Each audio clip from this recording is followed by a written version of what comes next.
Olá, tudo bem? Aqui é o Luiz Gustavo, no Vlog do Professor.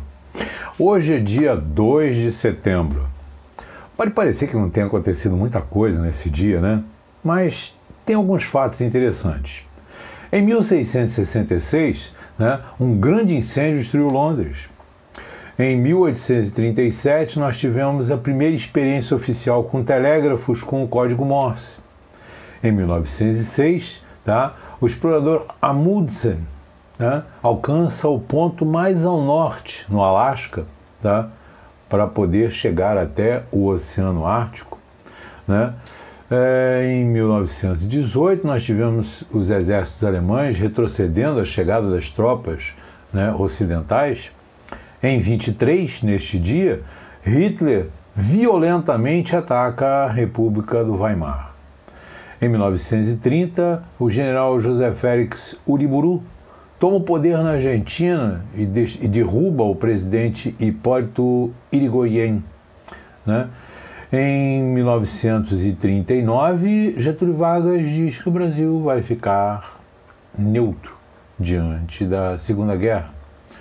Em 1941, nós vamos ter a aviação inglesa, a RAF, bombardeando Berlim.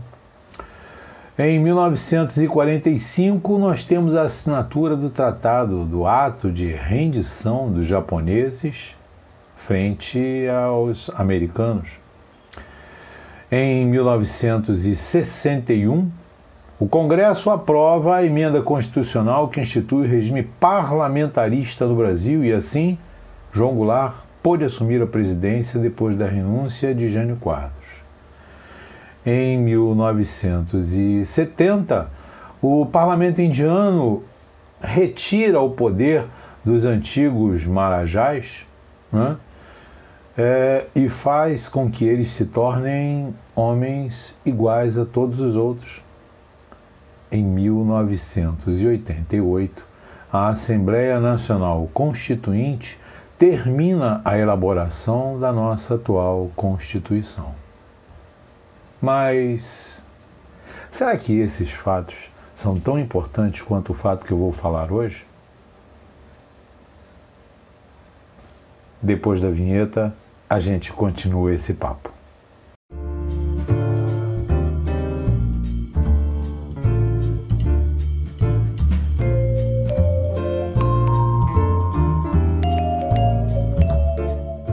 Historicamente, as pessoas falam muito do grito da independência, do brado de Dom Pedro às margens do Rio Ipiranga, do Riacho do Ipiranga, lá em São Paulo, como sendo o marco principal da nossa independência. Isso é verdade? Sim, é verdade. Só esquecem que 5 dias antes, uma grande mulher, com uma coragem tremenda, deu aos brasileiros a sua verdadeira independência. E é isso que a gente vai comentar hoje.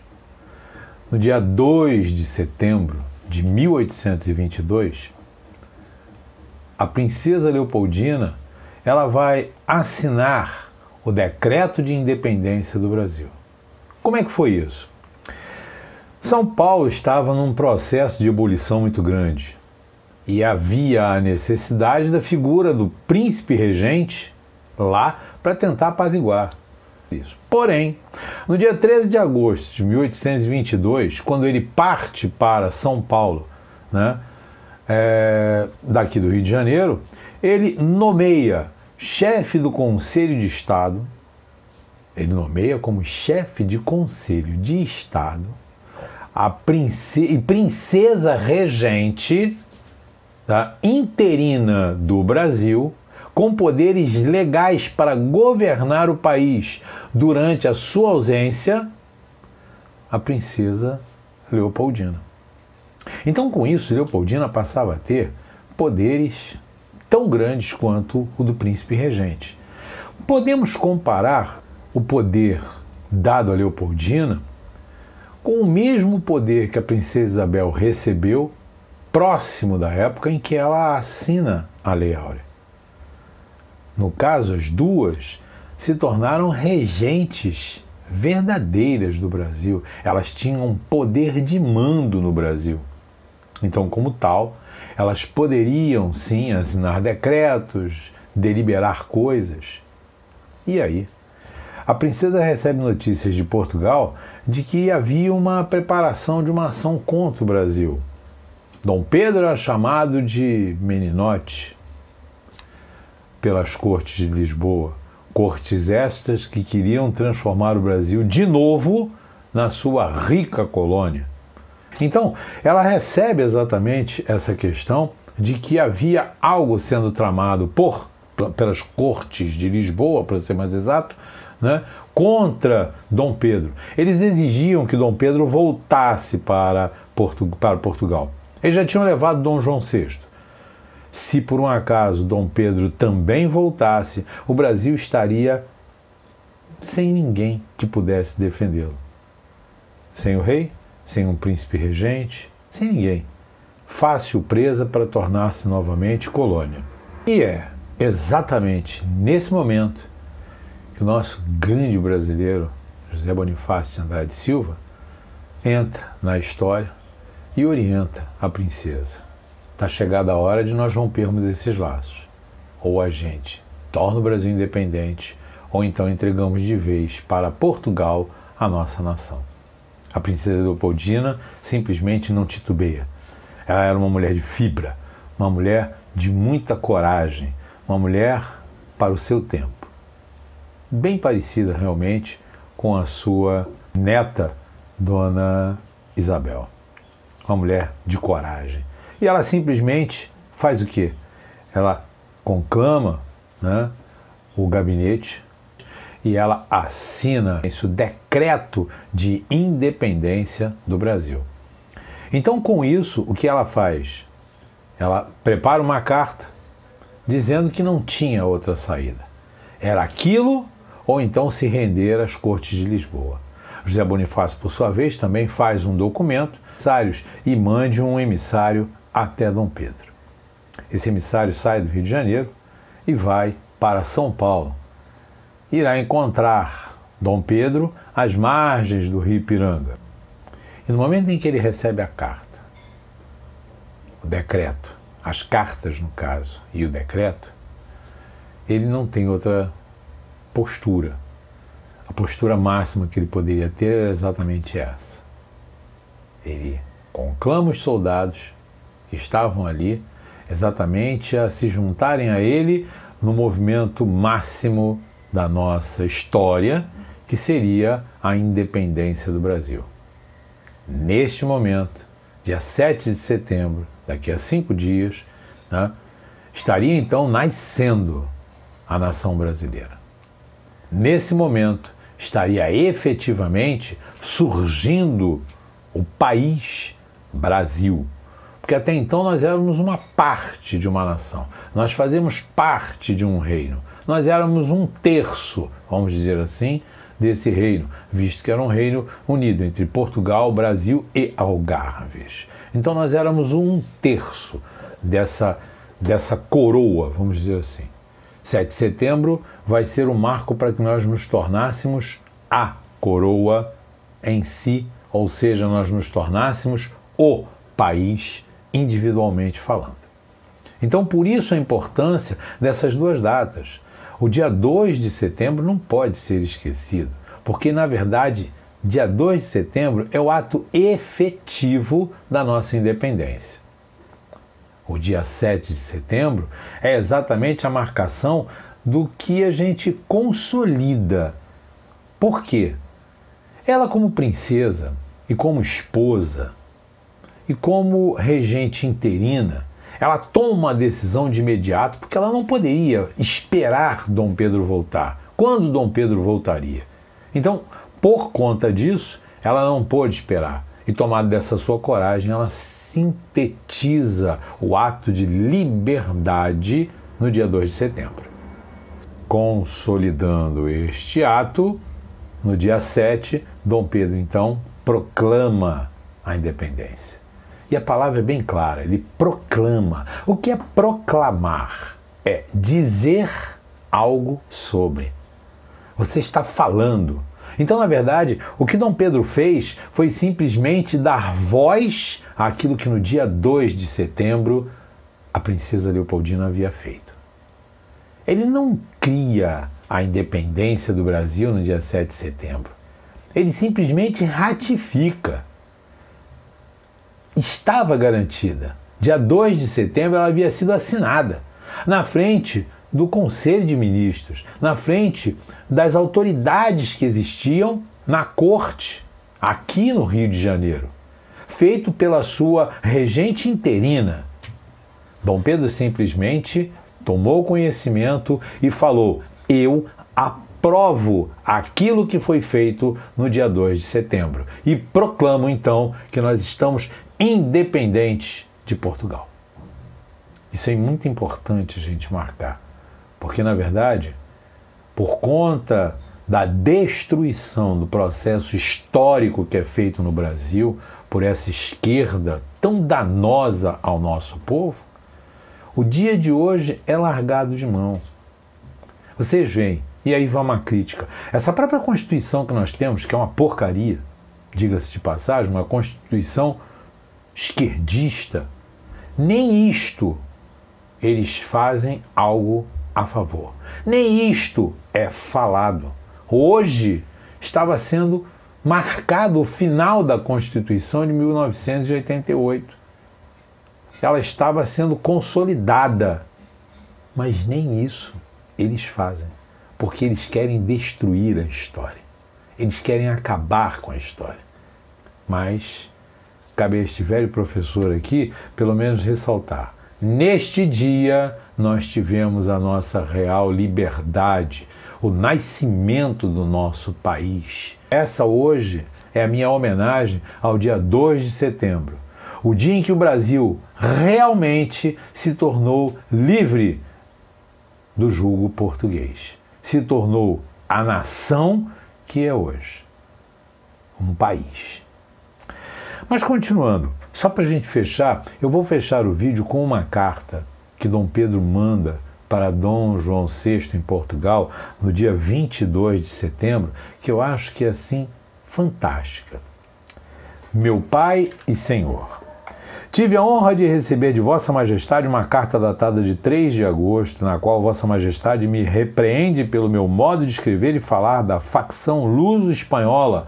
Se Vossa Majestade me permite, eu e meus irmãos brasileiros lamentamos muito e muito o estado de coação em que Vossa Majestade jaz sepultado.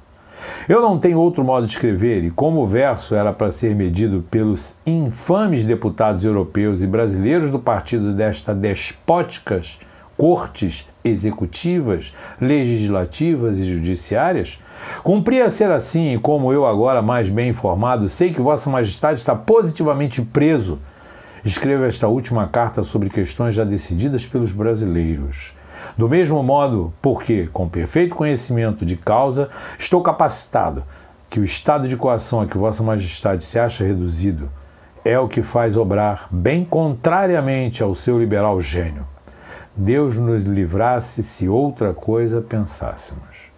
Embora se decrete a minha desertação, embora se cometa todos os atentados que em clubes carbonários forem forjados, a causa santa não retrogradará, e eu, antes de morrer, direi aos meus caros brasileiros: vede o fim de quem se expôs pela pátria, imitai-me. Vossa Majestade manda-me, que digo, mandam as cortes por Vossa Majestade que eu faça executar e execute seus decretos. Para eu os fazer executar e executá-los, era necessário que nós, brasileiros livres, obedecêssemos à facção, respondendo em 2 palavras: não queremos. Se o povo de Portugal teve direito de se constituir revolucionariamente, está claro que o povo do Brasil o tem dobrado, porque se vai constituindo respeitando-me a mim e as autoridades estabelecidas. Firme nestes inabaláveis princípios, digo, tomando a Deus por testemunha e ao mundo inteiro, a esta cáfila sanguinária, que eu, como príncipe regente do Reino do Brasil e seu defensor perpétuo, hei por bem declarar a todos os decretos pretéritos desta facciosa, horrorosa, maquiavélica, desorganizadoras, hediondas e pestíferas cortes, que ainda não mandei executar, e todos os mais que fizerem para o Brasil nulos e ritos inexequíveis, e como tais como um veto absoluto que é sustentado pelos brasileiros todos, que unidos a mim, me ajudam a dizer, de Portugal, nada, não queremos nada. Se essa declaração tão franca irritar mais os ânimos desses lusos espanhóis, que mandem tropas aguerridas e ensaiadas na guerra civil, que lhe faremos ver qual é o valor do brasileiro.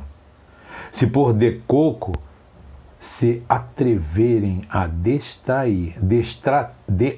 contrariar nossa santa causa, em breve verão o mar coalhado de corsários e a miséria, a fome e tudo quanto lhe pudermos dar em troco de tantos benefícios será praticado contra estes corifeus. Mas que, quando justos desgraçados portugueses os conhecerem bem, eles lhes darão o justo prêmio. Jazemos por muito tempo nas trevas, hoje vemos a luz. Se Vossa Majestade cá estivesse, seria respeitado, e então veria que o povo brasileiro, sabendo prezar sua liberdade e independência, se empenha em respeitar a autoridade real, pois não é um bando de vis carbonários e assassinos como os que têm a Vossa Majestade no mais ignominioso cativeiro. Triunfa e triunfará a independência brasílica, ou a morte nos há de custar. O Brasil será escravizado, mas os brasileiros não. Porque enquanto houver sangue em nossas veias, há de correr, de primeiramente, hão de conhecer melhor o rapazinho. E até que ponto chega a sua capacidade, apesar de não ter viajado pelas cortes estrangeiras. Peço a Vossa Majestade que mande apresentar a estas as cortes que nunca foram gerais e que são hoje em dia só de Lisboa, para que tenham com que se divirtam e gastem ainda um par de moedas a este tício tesouro. Deus guarde a preciosa vida e saúde de Vossa Majestade, como todos nós brasileiros desejamos. Sou de Vossa Majestade, com todo respeito, filho que muito ama e súdito que muito venera. Assinado Pedro. Essa carta, enviada a El Rei Dom João VI, mostra exatamente que Dom João também estava preso às artimanhas da corte de Lisboa. A independência do Brasil nada mais era do que uma necessidade de livrar-nos do poder que estava por trás das falcatruas políticas existentes na Europa. Terminamos o nosso vídeo hoje com um salve o Império Brasileiro. Se gostou, dá um like, se inscreve no canal, toca no sininho para que possa receber novos vídeos.